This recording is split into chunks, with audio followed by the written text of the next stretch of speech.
Well, we keep trying to dissect the different portions of how the diet plays a role in both health and survival, mostly using model organisms like as mice and monkeys.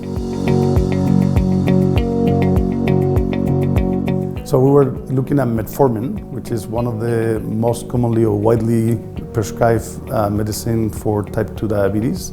And we tested it in male mice, and we saw a delay of the onset of multiple diseases, improvement of health, and a slight, very, very small increase in survival.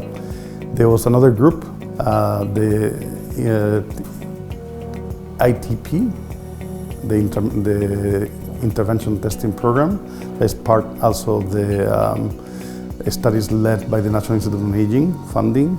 And they tested metformin in both males and females, and they did not see an increase in survival, but they did not measure health span, so they do not know if they had any other improvements.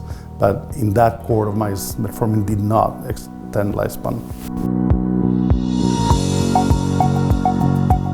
Well, I think that you need to listen to your grandmother in terms of diet.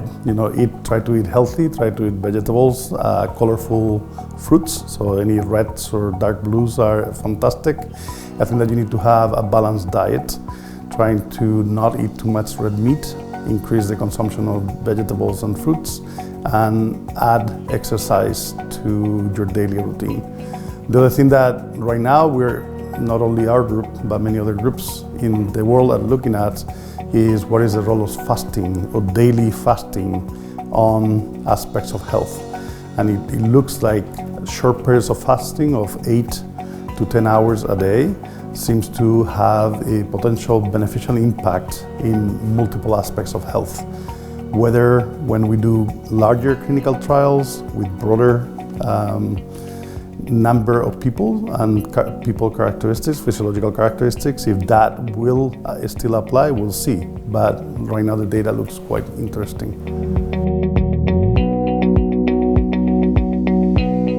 No, I think that you can modulate them. So avoid them? No. I think that you can probably postpone them or you can alter the outcomes. Genetics definitely play a role, but that role of genetic is as important as the role of the environment, pollution, or the role of any of the nutritional interventions. For that, you need to go and look at the epidemiological data. And the epidemiological data shows clearly that socioeconomic status affects outcomes of health. I mean, that's a given. In Spain, we have open health care system, so it's free access to everybody. But still, it's not just the access to good healthcare. It's also the access to good food and good sources of food. Good food that is healthy and is good for you typically is much more expensive than food that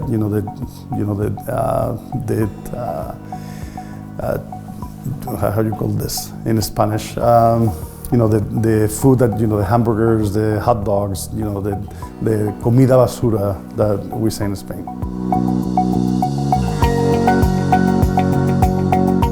I mean, I think that bringing together people from different fields that you can expose your ideas and your later work, you always get feedback and questions from the public and from the other people in the field that opens new paths and new directions in your own research. I think that integrating the knowledge, like this meeting did of bringing the socio-economical, the basic biology of aging, etc., I think that it produces a lot of potential good interactions and definitely gets a good overview of what is the status of the science now.